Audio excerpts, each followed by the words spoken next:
Today we welcome back Kathleen Marple-Kalb to the M2D4 morgue. That's what I called it last time, our morgue. And we are going to introduce you to a new character today, Susan Sawyer. And if you like Susan Sawyer, then you'll love Amy Taylor, the 90-something bat mitzvah girl at the center of nefarious plot in the next old stuff mystery, The Stuff of Mayhem. After somebody blows up the cannon at the town Independence Day celebration, historian Christian Shaw uses her knowledge of old things to help the hot prosecutor Joe Poley track the killer, ending in a wild and dangerous scene on Amy's big day. Coming March 25th from Level Best Books, The Stuff of Mayhem by Kathleen Marple-Kalb.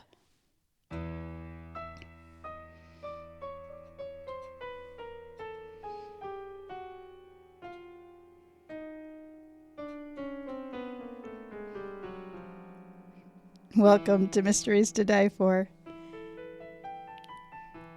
I am TG Wolff, and I'm here with Jack, my piano player and producer. This is a podcast where we combine storytelling with original music to put you at the heart of a mystery. All stories are structured to challenge you to beat the detectives to the solution. And Jack and I perform these live, front to back, no breaks, no fakes, no retakes. The rules for law and order create the boundaries for civil coexistence and, ideally, the backdrops for individuals, families, and companies to grow and thrive. Breaking these rules puts civil order at risk. And while murder is the big daddy of crimes, codified ordinances across municipal divisions, counties, states, and countries show the nearly endless ways there are to create mayhem. This season, we put our detective skills to the test in new and creative ways.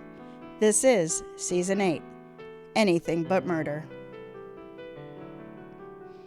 All right, and here in Episode 3, Jewel Theft is our featured crime, and this is The Last Diamond by Kathleen Marple-Kalb. All right, I'm going to apologize in advance, everyone. Something keeps going at my voice for the last couple of days here. So I have my tea laced with multiple cough drops. And if you hear a little bit of just extended Jack play here, you'll know I'm sipping away. What's with the introduction? You keep making it longer and longer, and I'm like, hang on the edge of my seat like, it's now my turn, it's now my turn, it's now my turn. Because I feel like it. And I have the power. He does have the power. I have the power. So what are we using for our bass line today? We have a solo flute 1, solo flute 2, and flute 1. You're in a fluty mood, 2. huh? That's what my wife plays, so I feel the need to, represent.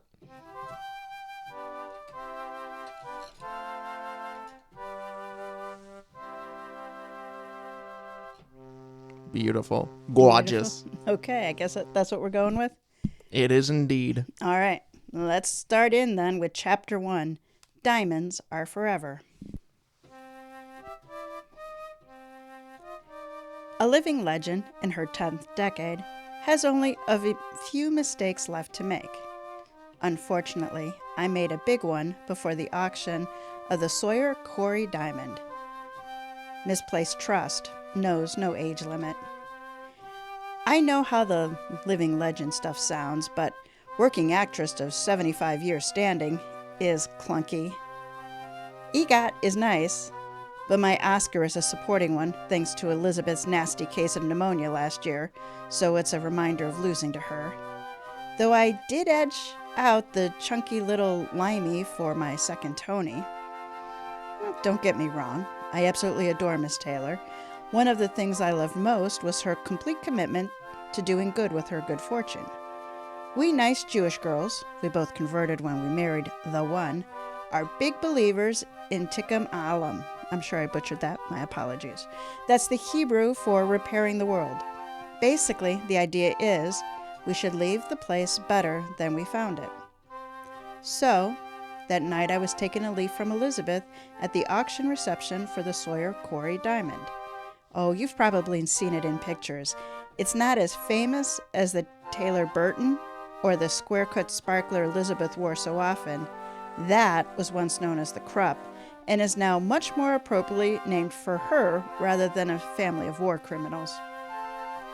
Mine, though, is still pretty amazing. 33.3 carats, fancy, vivid blue-green, cushion cut, usually worn in a platinum ring setting. Although it did come with a very nice platinum and diamond necklace if you prefer a pendant. I did the night I won my Oscar. My husband, Hal Corey, the late legendary Broadway and movie producer, said he bought it because it matched my eyes. I like to think that's only a small exaggeration. Unlike Elizabeth, though, I never really enjoyed wearing such big pieces. I was perfectly happy with my wedding ring and the 10th anniversary blue diamond band. So it made sense to auction off the big guy for a good cause while I was still around to do it. The proceeds would be enough for a permanent endowment of our meal program in New York City. Kind of like God's Love We Deliver, but for anyone. The official name is the Coyer Sawyer Food Foundation, but inevitably, with the news of the auction, it's become Diamond Dinners. Absolutely worth celebrating with family of blood and affection, starting with my two closest friends. "Susan, you old whore!" proclaimed a queenly voice in a crystalline BBC Standard English. "Miranda, you old slut," I replied. Only I can speak. Hold on. You gotta do these in the right accent. Miranda, you old slut. Something like that. "Susan, you old whore." Oh, no. It's gotta be really high-pitched, you know? "Susan, you old whore." Hold on, I gotta remember Actually, that sounds lady a lot from angrier. Vacation. Yeah. Water. "Susan, you old whore." Beautiful. That's what we need. I'm probably gonna deafen people. I was so close to the Probably. I'm gonna have microphone. to put a compressor on the track. Anyway. Good. We need the English accent. I gotta work on mine. "Shut up, both of you, or I'll send you to bed without champagne," my manager and neighbor, Derek Dunbar, ordered in a precise and fabulous tone. "We'll send you to bed hungry," I snapped back. "Without a leather boy," added Miranda. I leave collecting men to you, darling," he returned. All eyes in the elegant reception space turned to Miranda and Derek. Miranda and I have jokingly addressed each other in this way since we met on a shoot with the acclaimed and appalling director Gildry Jones, who considered verbal abuse his divine right. We reclaimed the slurs rather nicely, I think. Tonight, we were an eyeful on the merits. Me in my Saint Laurent original lady tuxedo, midnight blue, just for me. Miranda in a plum cocktail suit that set off her platinum hair and green eyes. Derek, a vision in a classic black tie, sighed. "Someday, I'm gonna spank you two like the bad children you are." "We might just like that," Miranda fired back. "Must you encourage her?" I asked. And then the lights went out. Out. For perhaps 30 seconds. Actually a fairly long time to be in a crowded dark room.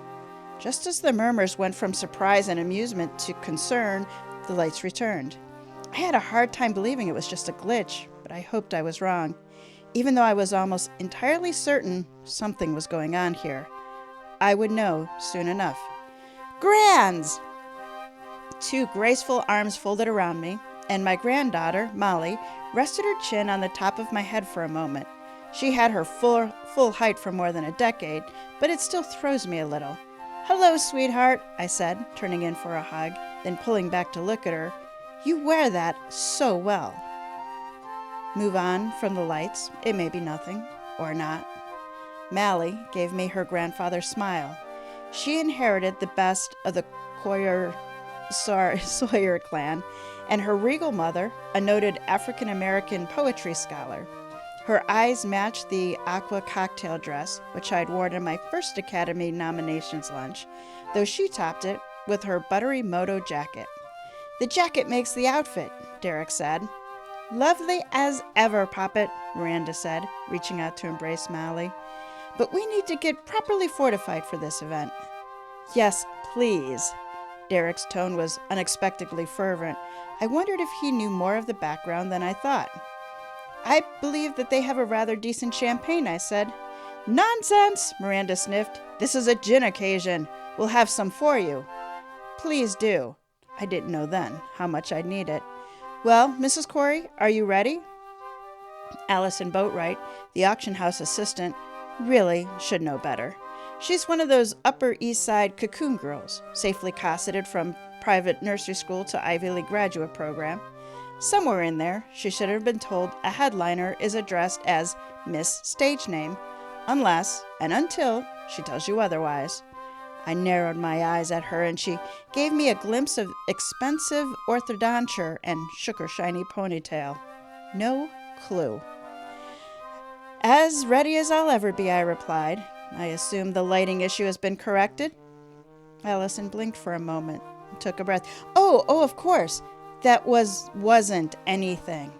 I was not reassured, but the diamond was better off with me than anyone else. Then let's go to the vault.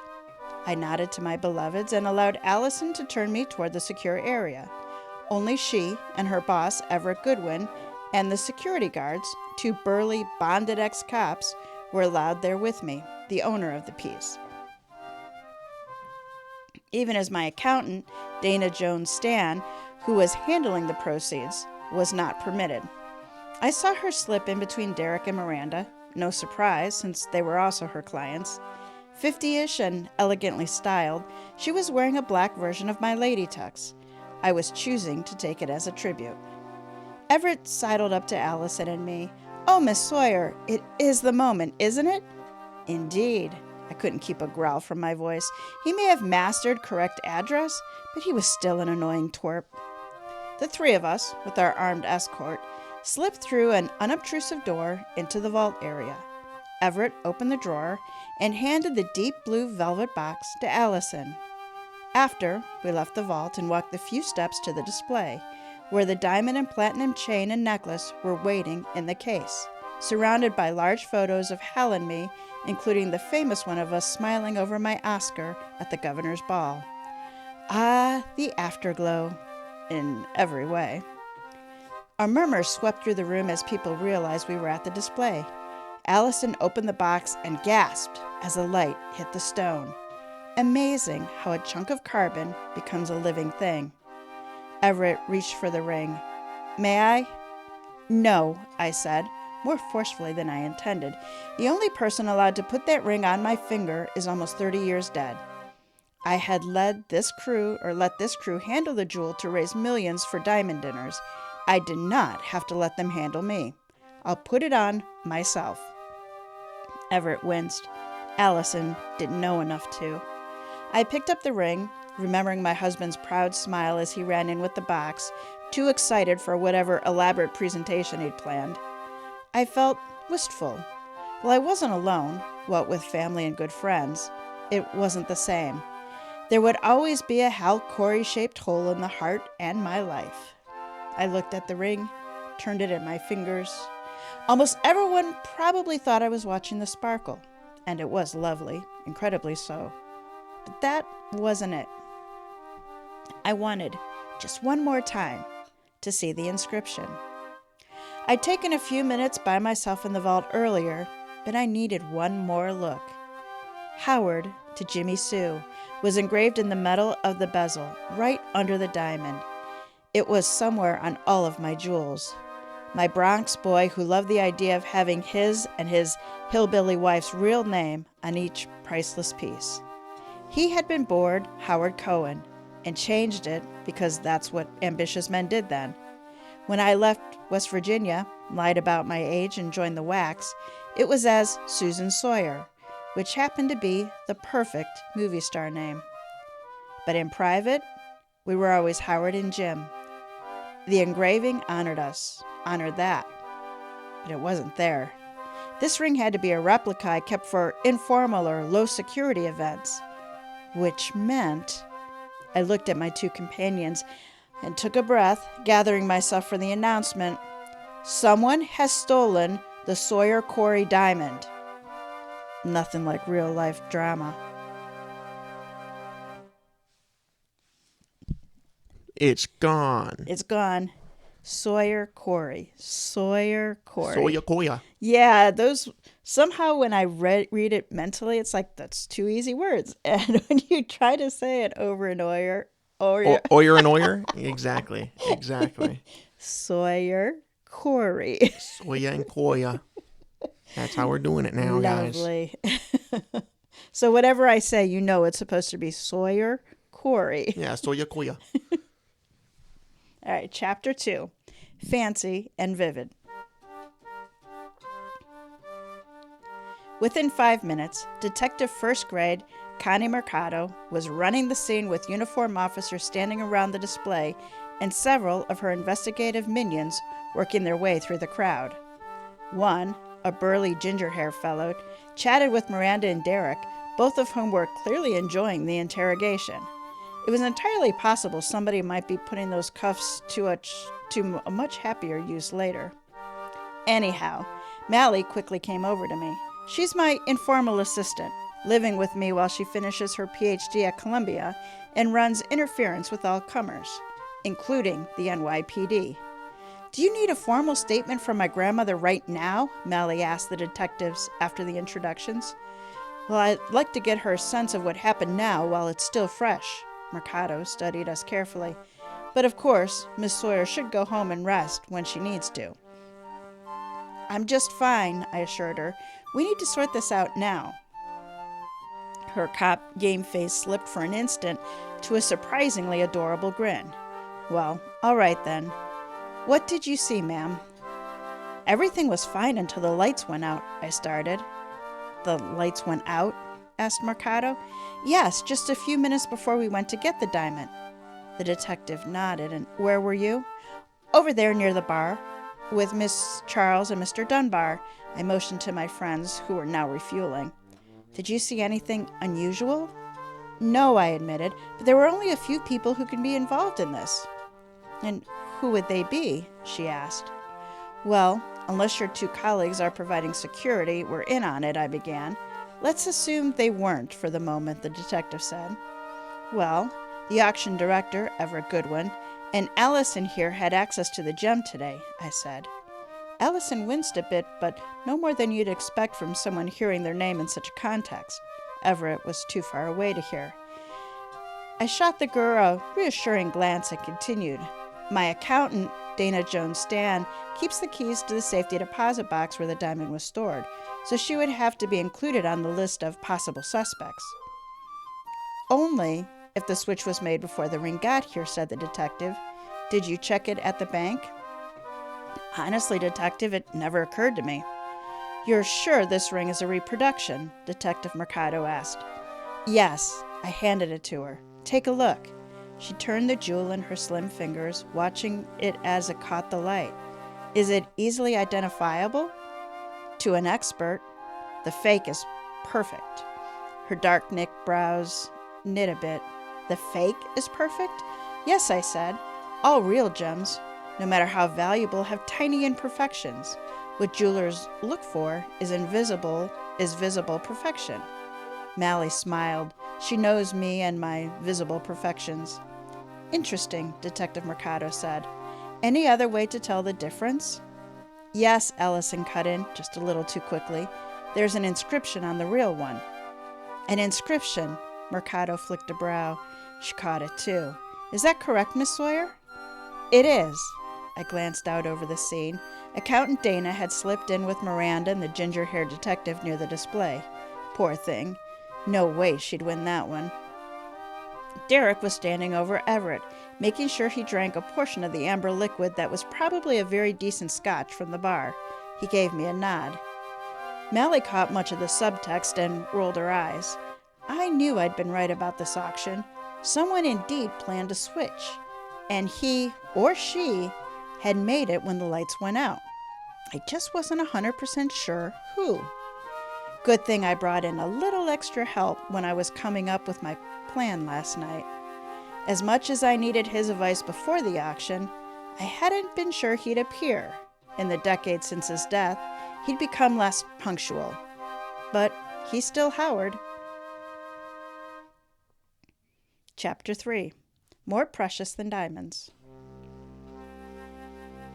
deep in the night before the auction, I had found myself in the living room of our penthouse, standing at the drinks cart, wearing Howard's favorite black Dior and an elegant aquamarine and diamond necklace. He'd bought it from the estate sale of a Gilded Age opera singer who married a duke and, in a real plot twist, actually lived happily ever after. Beauty and backstory. Well, Jim, did you really think I'd leave you to handle this alone? Howard smiled, not the brash, confident grin the world associated with the Hal Corey. No, the gentle, loving smile he saved for me. Let's get this out of the way right now. I'm not sure if Howard is real. He may be a vision, or a ghost, or some kind of stored-up energy from the sheer intensity of our love. Or just a dream. Whatever. I'm always grateful to find myself in our half-lit living room with him.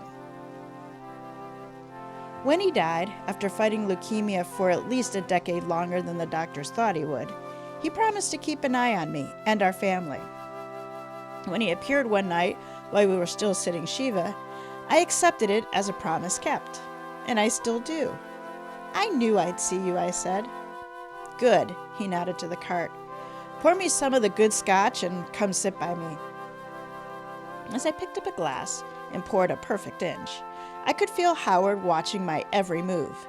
Each graceful gesture was choreographed, part of a dance I'd learned years ago in studio charm school when they still had such things.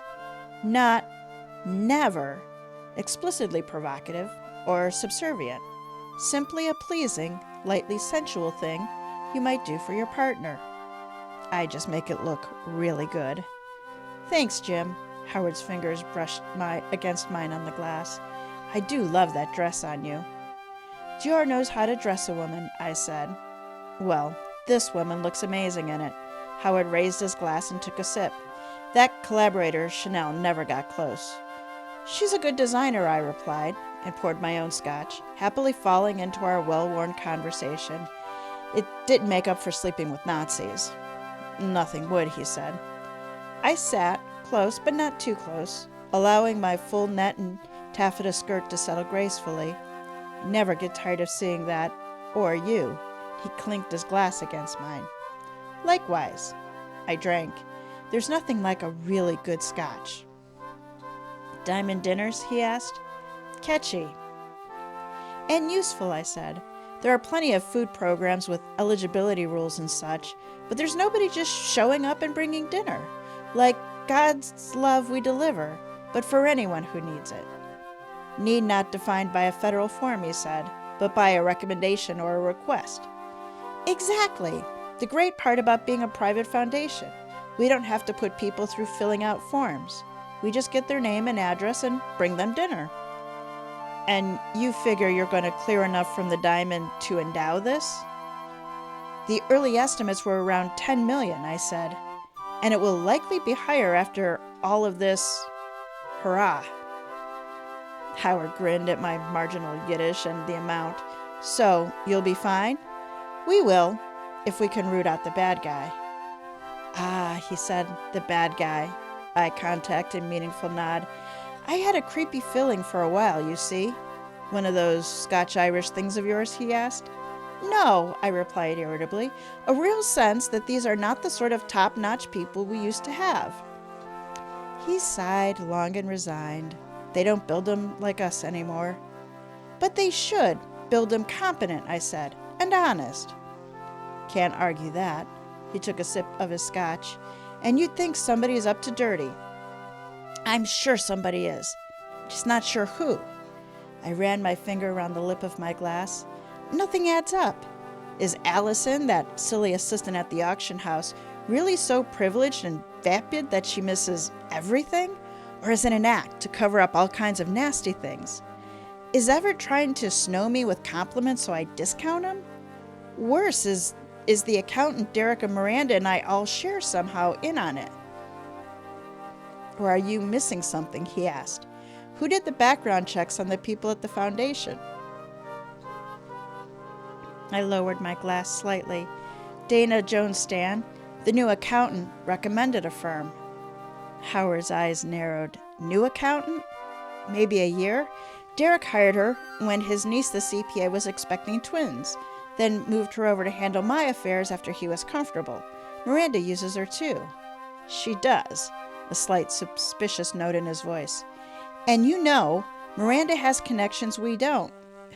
Try chuckle. How many prime ministers is it? Only one, that I know of. The chuckle dried off and his eyes turned serious again. What about the foundation? Mally and I were in the interviews for the director.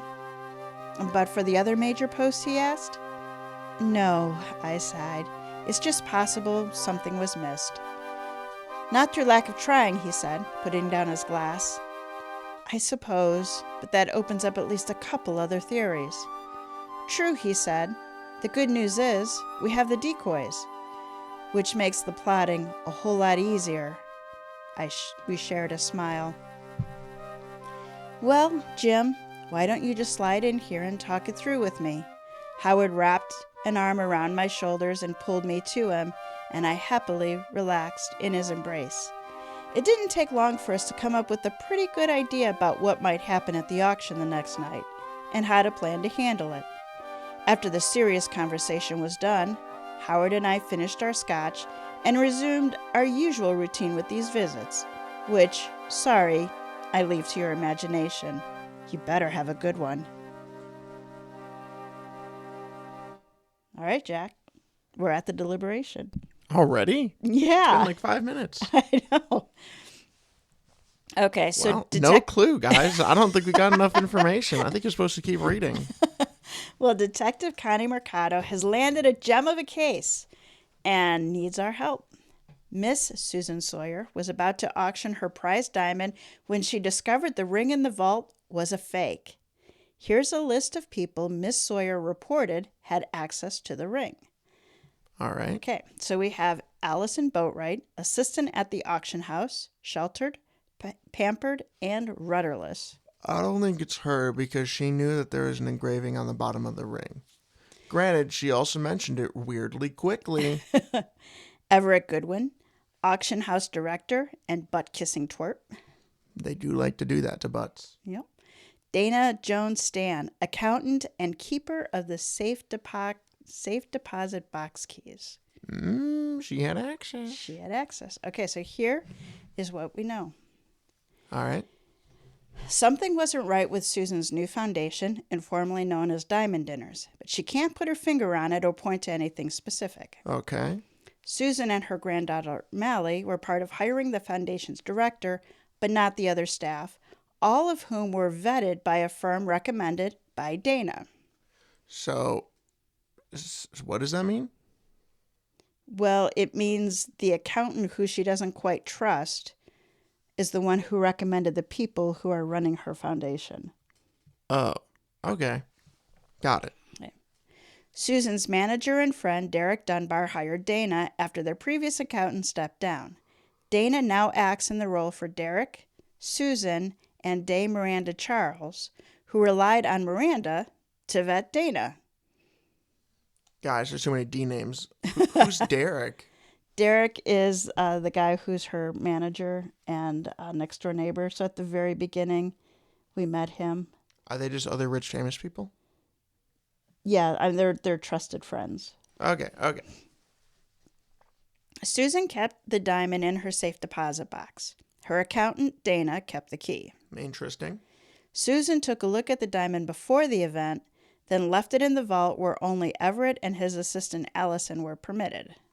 So it was at that point the correct, or no, she didn't look to see if it was the correct ring, though, didn't she? She didn't look for the inscription. That is what she told Mercado, that when they took it out of the safe deposit box, she did not look for the inscription. Interesting. Power failed for about 30 seconds during the opening reception. No cause or explanation was ever given. Okay. When Susan inspected the diamond before putting it on display, she noticed the engraving was missing, indicating that it was the replica. All right. Okay. So who should Mercado cuff for stealing the Sawyer Quarry diamond, and why? The Sawyer Quarry Diamond. I have to say it so specifically, or all those R's and W's catch me. Sawyer Quarry. Oh my gosh. You Sawyer goof. Quarry. Man, I don't know. What? We don't have enough information, man. I don't think we have enough information. Who had opportunity? I guess if the lights are off for 30 seconds, all you would need is the key to the safe deposit box. It depends on when you think it was stolen or switched. Because it wasn't stolen, it was switched. When? So it was in a display? And when it was in the display, you could just, open it and get it? Except it was surrounded by guards. It didn't actually get into the display because she put it on one more time before she put it in the display. And that's when she saw that the inscription was missing. So, it was stolen while it was in the safe deposit box.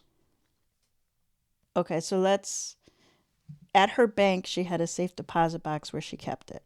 Yes. The day before, I think, or was it earlier that day, they took it from the bank to the auction house. Yes. And it was put in the vault at the auction house. Who had access to the vault? Allison and Everett. So everyone had opportunity. And so then it was taken out of the vault and carried to the display where Susan put it on and noticed the inscription was missing. Okay.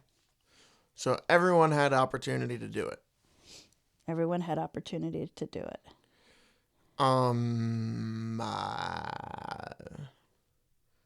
Is Allison related to the main woman? Isn't she the niece? No, the granddaughter Mally is granddaughter. Not a suspect. Who's a granddaughter? I think what it hinges on here is that it wasn't just stolen. It was switched. And to switch it means you have to have the other one. Yeah. I feel like you're telling me something here. No. I mean, I'm just thinking it through with you. It's one thing if you just take something and leave, right? It could be Yeah, anything. but anyone could have had the spare in their pocket.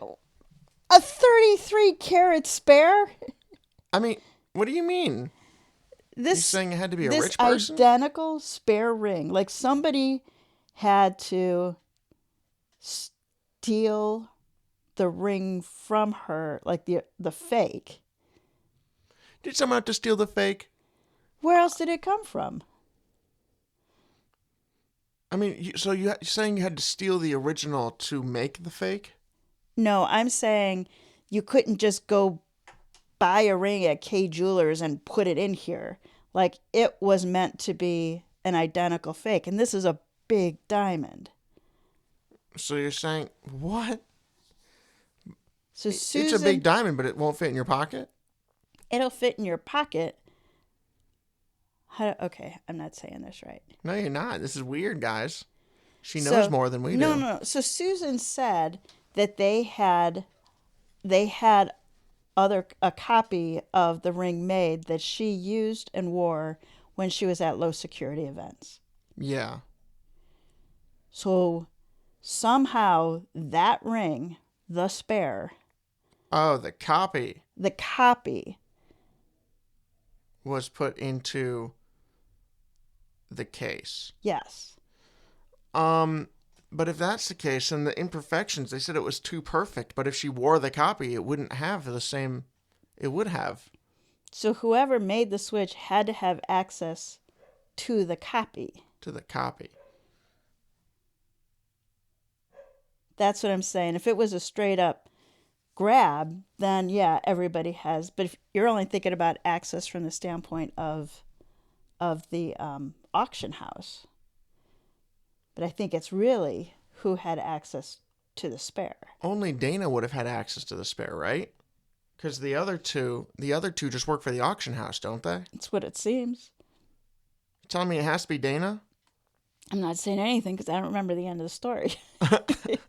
I'm right here with you trying to figure it out. Hopefully I'm not leading you down a blind alley with the mugger Did it say that this was the... Are we assuming that this is the copy? Well, it didn't have the inscription. Yeah, but I mean, are we assuming that this isn't some other Joe made a copy of it and then put that in there? We're assuming that the ring that was used to, make the switch was the one that the Oscar-winning lady has worn before. Right. We're not assuming that this is a ring that someone made just for this switch. Right. Yes, agree. But do we know that? Or are we just assuming? I'm trying to scroll. Because you know what they say about assuming. Yes, I think we're assuming. So, see, my accountant, Dana, keeps the keys to the safe deposit box where the diamond was stored, so she would have to be included on the suspect list. And then the detective says only if the switch was made before the ring got to the auction house. Did you check it at the bank? And Susan says, honestly, detective, it never occurred to me. And then the detective says, you're sure this ring is a reproduction? And Susan says, yes. And that's how she explains how she is 100% sure that this is the reproduction because it's perfect and it doesn't have the inscription. But if the one that she had worn before was that one, it wouldn't be perfect because she's worn it before. It would have the imperfections, the wear and tear from life itself. Isn't that what they were saying? No, they're saying that when you magnify a diamond itself, there are flaws inside the stone. It's not like surfaces. It's not like wear and tear. Oh. It's like little pieces of... It's a fingerprint. Kind of. Some other material inside of the gem. Interesting. Okay. So if it was switched at the auction house, it was either the guy running the show or the assistant. Mm-hmm. If it was switched beforehand, it was Dana. Mm-hmm. The power went out. I agree with that locking, thinking, logic. The power went out. Mm-hmm. I guess I'm going to have to assume it's Allison, because Allison seemed to be the one that was on top of the power outage, who showed up after, and was all happy, was all talking to everybody, and said, oh, the power outage was literally nothing. Just ignore it. It didn't exist. Yeah. Figment of your imagination. Yeah. Because of that solely, I can't think of another reason why it would be anybody else. I can't think of a reason why it would be anybody, given what we've been given. I think it has to be Allison. Okay. Because Allison also was the one who knew about the inscription. That is true. But to me, also, if she knew about the inscription, she wouldn't have tried to switch it with a fake. I mean, maybe she would have and just hoped that, no one would notice that the inscription's not there if it's not a widely known thing. But you had to have known eventually someone's going to find out. When there is literally a factor, a part of the ring that is missing. Mm-hmm. So I have you saying, I don't hear you saying that you suspect Everett. I don't even remember Everett. But kissing twerp. Yeah, if it's him, that's on me, because I don't remember enough about him. I don't think he was all that present. No, he just remembered to say her name correctly, but we saw more of Allison, that's for sure. Yeah, I'd have to put my money on Allison then. It makes the power outage make sense. It makes her comment make sense. Yeah, I think we're going to go with Allison then. All right. Alrighty. So here in our 8th season, Mystery to Die For is still ad-free. You can thank us for not making you question your home security by supporting our authors. This week is Kathleen Marple-Kalb, who writes as Nikki Knight, too. As Kathleen, she writes historical and cozy mysteries like the Old Stuff mystery series, and her newest one in that series is coming out in March. As Nikki, she writes modern mystery series including Grace the Hit Mom and the Vermont Radio series. I believe the next in that series is also coming out in March. So check out Kathleen's website. There's links to both her books as Kathleen and as Nikki. She's a fantastic storyteller. You'll really get into her characters. And with that, we will roll to Chapter 4, Flaws Make the Gem.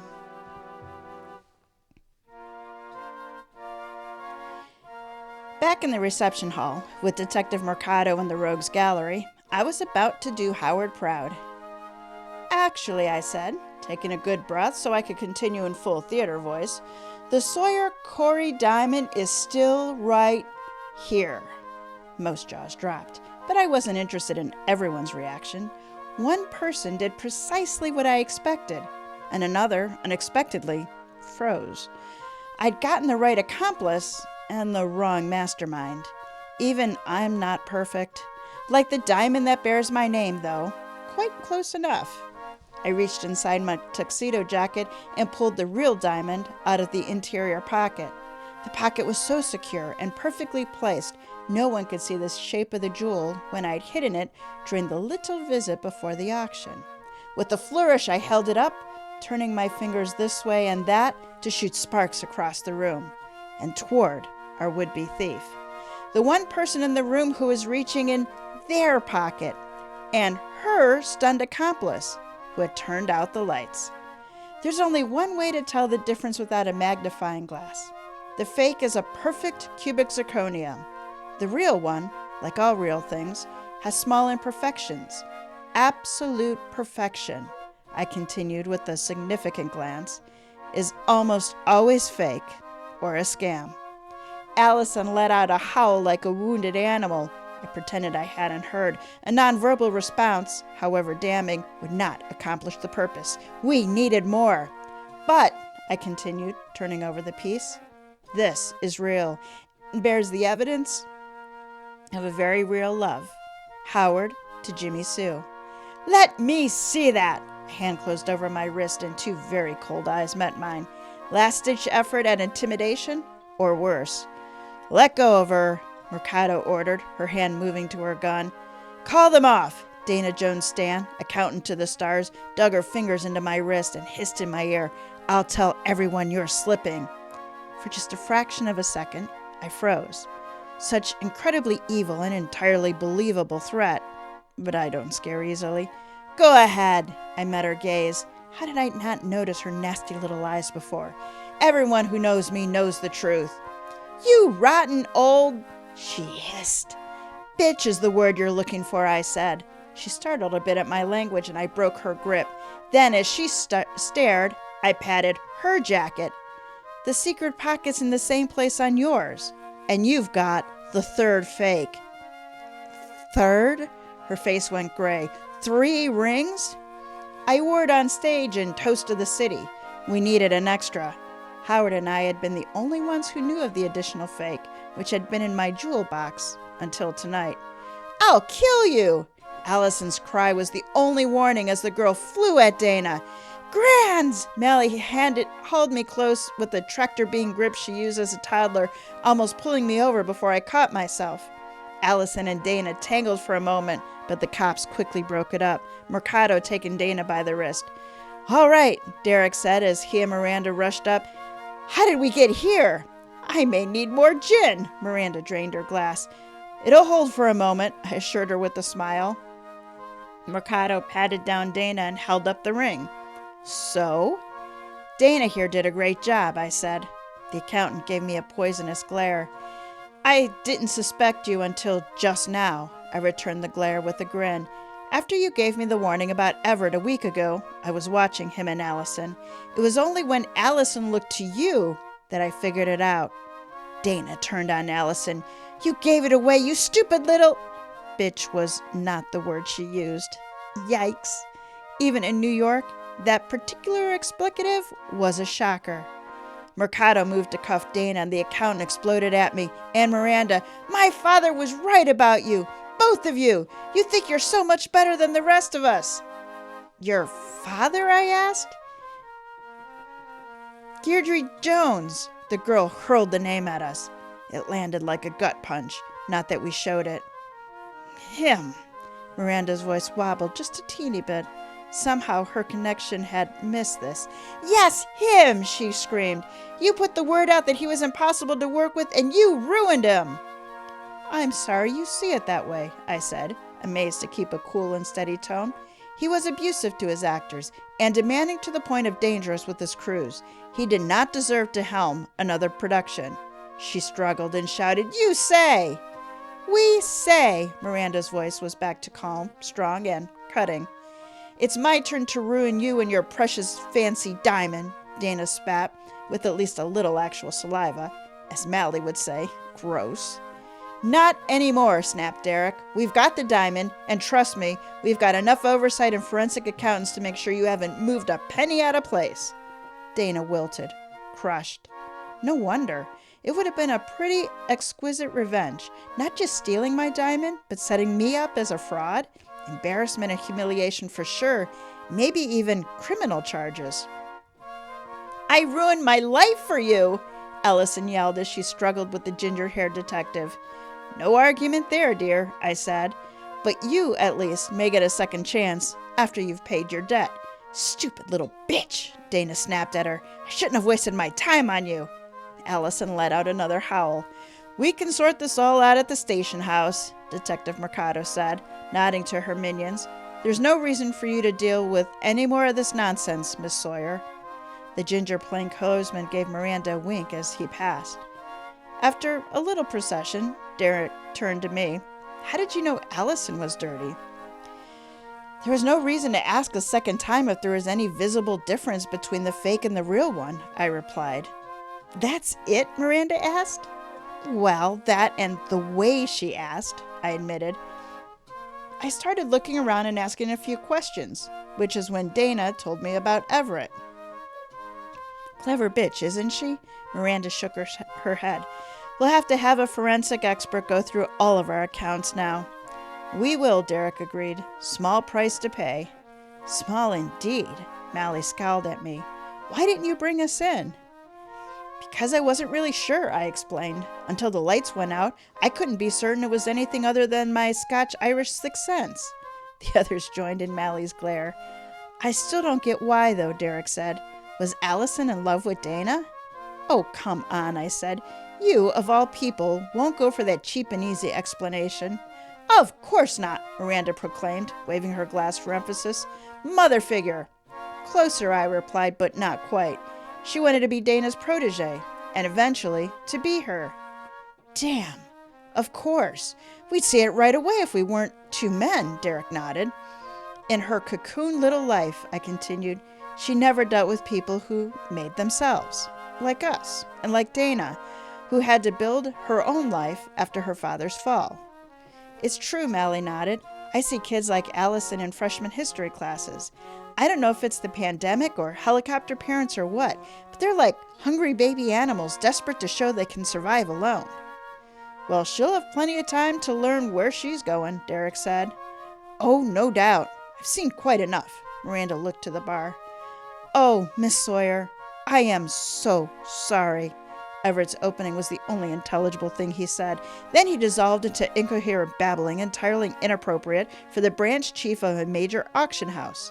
I put my hand on his arm. Stop. But I didn't. Stop now.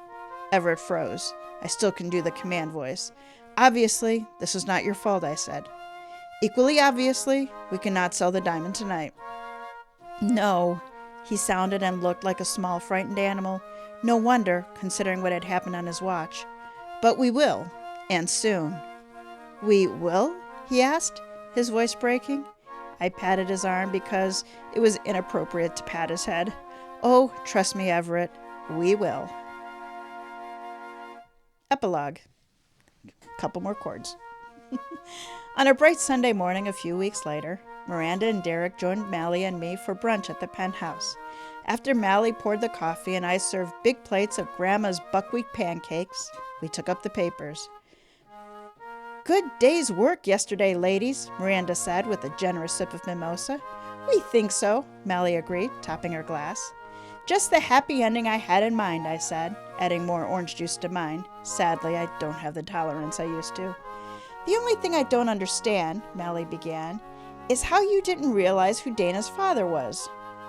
The man's name was not mentioned in our presence, Miranda said firmly, reaching for the champagne. And it was a long time ago, Derek said. Our dame's friend would not have known to ask. I should have, I said. But Jones is a common name. Common is a good word for that woman, Derek said. I've got other words, Mally replied, but unlike her, I don't use them in company. Miranda shot her a dry smile. A little bird tells me Dana spent almost a week in holding until she raised bail because her accounts were frozen and nobody took her calls. Derek poured syrup over the generous smear of butter on his cakes. She tried me. Even for her, that's brazen and stupid. I glared at his plate. Speaking of, that plate should come with a defibrillator. Hush, Grands, let him enjoy. Mally held up the paper of records Metro section and pointed to the lead article. Diamond dinners, far more than a good meal. With it, the logo, which featured a sparkly square diamond and a caricature of my famous eyes winking.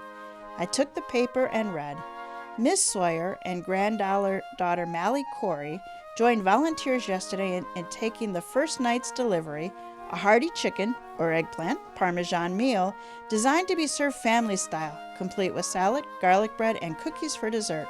Plus, thanks to a generous donation from Bridgewater Publishing, a new book for every child. Mally beamed with pride. It was pretty wonderful, Grands. It was. I looked to Derek and Miranda, and you two should come along sometime instead of just writing checks. And you can stop playing detective, sweetie, Derek replied, pointing to the next paragraph. Of course, none of this would have happened if Miss Sawyer had not broken up a vile heist plot at considerable risk to herself. I sniffed at the exaggeration. It wasn't a considerable risk. Considerable enough, Miranda fired back, even if I did make a new friend. Her little bird. Actually, I guess a big, ginger-haired detective bird. Any risk involving you is too much, Mally scowled. Just behind her, in the mirror, I could see Howard, smiling. All, to quote an immortal bard, is well that ends well. I raised my mimosa and grinned at my beloveds. All of them. Take that, Jane Marple. So I think you got half a point there because you did get Allison. I don't like when they're accomplished ones, because then that's what happened last time. I got a half a point last season because no one tells me I'm supposed to be guessing two people. But you actually had both of them, but you felt compelled to go with one, which I did not dissuade you from that. It was only ever between those two. There was no evidence really against the guy, you know? In the end, there were only two suspects. And the answer was both of them. The answer was yes. So, I lost because I didn't know I could choose both. I feel like you got a tie. You got to push. I get half a point, darn it. I hate these half a point episodes. They make me feel cheated. Well, it is what it is. Let me tell everybody about our friend, Kathleen Marple Kalb. She describes herself as an author, anchor, and mom, not in that order, an award-winning weekend anchor at New York's 1010 Winds Radio. She's the author of short stories and novels, including The Old Stuff and Ella Shane series, and, as Nikki Knight, the Grace the Hit Mom and Vermont Radio series. Her stories, under both pen names, have been in the Alfred Hitchcock Mystery Magazine and Black Cat Weekly, and many anthologies, including our own, and shortlisted for Derringer and Black Organ Novella Awards. Active in writer groups, she served as vice president of the Short Mystery Fiction Society and co-VP of the New York and Tri-State Sisters in Crime chapter. She, her husband, and son live in a Connecticut house owned by their cat. So links to her website is in the show notes, and from there you can get to all of her social media. So Jack did a little digging, a little Googling, because I'm not a super deep research person. But I thought we'd look into some diamond thefts. And it wasn't until after I pretty much pulled this one together that I figured out it was one of the most famous ones ever. So from the pages of History.com and the True Crime Database comes the story of one of the most audacious thefts. So it's February 2003, Antwerp, Belgium. The Antwerp diamond setter was an impregnable fortress in the diamond capital until it wasn't. Thieves disabled the vault's heat and motion sensors and got around and or through Doppler radar, a lock with 100 million combinations, and a 2-foot-thick metal door that signaled the police if they were pulled apart. The industrious thieves had 4 to 5 hours in the vault, leaving with diamonds, gems, and cash valued at $100 million at the time, which is like $160 million today. On their way out, they took the security footage with them. They would have gotten away cleanly if only they had cleaned up after themselves. The bags of trash that were found in the woods along the highway on their escape route provided clues that led to the arrest and ultimate conviction of Leonardo Notarbartolo. Oh my goodness, I practiced this before. Notarbartolo. Leonardo Notarbartolo, a career criminal who posed as a diamond merchant to case the Diamond Center, and also several of his compatriots were arrested. During the trial, Leonardo denied being the mastermind and argued that the value that was stolen was a fraction of what was claimed. He originally served 5 of his 10-year sentence and was paroled, and then sometime later violated that parole and was returned to prison to finish the sentence. Little of the loot that was taken was ever found.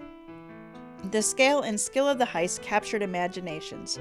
The Antwerp heist was featured on the first episode of the History Channel's History's Greatest Heists, and in 2023, Amazon turned the heist into an 8-part series called Everybody Loves Diamonds. Links to the history.com page and the True Crime Database are in the show notes. That was pretty cool. Like, I'm just reading this stuff and it really did seem like something that comes out of fiction. Alright, so that wraps up this episode of Mysteries to Die For. Support our show by subscribing, telling a mystery lover about us, and giving us a 5-star review. And check out our new website, m2d4podcast.com, for links to this season's authors. Mysteries to Die For is hosted by TG Wolff and Jack Wolff. The Last Diamond was written by Kathleen Marple Kalb. Music and production are by Jack Wolff. Episode art is by TG Wolff. Join us next week for a toe tag, and then come back in 2 weeks for our next original story, where safe cracking is the featured murderless crime. It's Clipped by Robert J. Binney. All right, Jack, take us out.